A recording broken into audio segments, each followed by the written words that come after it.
নমস্কার বন্ধুরা, আশা করি সকলেই ভালো আছেন। Good evening. আর আমার পিছনে একটি মন্দির দেখতে পাচ্ছেন। এটি রাজবুলহাট ঘটকতলা, যেটার আরেকটা নাম হচ্ছে মন্দিরতলা বলা হয়। সেই মানে রাধা গোবিন্দ এটি মন্দির। এই মন্দিরটি শত প্রাচীন, শত প্রাচীন, কত প্রাচীন জানি না, কিন্তু খুবই প্রাচীন। মন্দিরের দেখুন, দূর থেকে দেখুন, মন্দিরটার কারুকার্য কিন্তু একটা টাইমে খুবই ভালো ছিল। এখন যেহেতু কিছু অংশ ভেঙে গেছে, এখন তার কিছুটা রিপেয়ার করা হয়েছে, যেহেতু মূল মন্দিরের উপরের অংশ রিপেয়ার করা হয়নি। আর যে কারুকার্যগুলো দেখতে পাচ্ছেন, কারুকার্যগুলো ক্ষত বিক্ষত। এখানে কত সুন্দর কারুকার্য ছিল, আমরা ছোটোবেলায় দেখেছি। বিভিন্ন দেবদেবীর মূর্তি ছিল। তারপর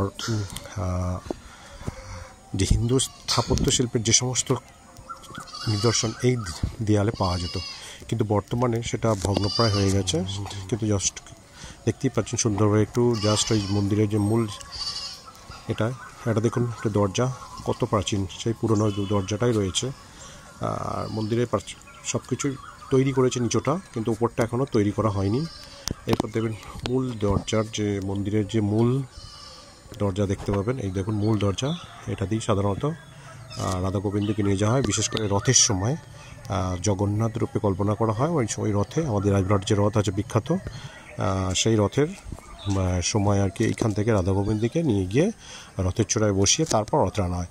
এটা মন্দিরের মাঠে একটা সুন্দর আশেপাশে যে দৃশ্য আমি কিছু তুলে ধরেছি। কিছু গাছ, কত সুন্দর সুন্দর ফুল আছে। এটা পার্ক আছে একটা, সেই পার্কগুলো তুলে ধরেছি। দেখুন সুন্দর গাছ, আর পার্ক হলদে ফুল হয়েছে, কৃষ্ণচূড়া। তারপর হচ্ছে দেখুন ফুলগুলো কত সুন্দর। মন্দিরের পাশে অসংখ্য ফুলের বাগান আছে, অসংখ্য ফুল আছে। আর সামনেই হচ্ছে কি বাচ্চাদের পার্ক রয়েছে, সেটা একটু দেখলেন। আর আপনারা যদি কেউ ভিজিট করতে আসেন, অবশ্যই চলে আসবেন, দেখবেন।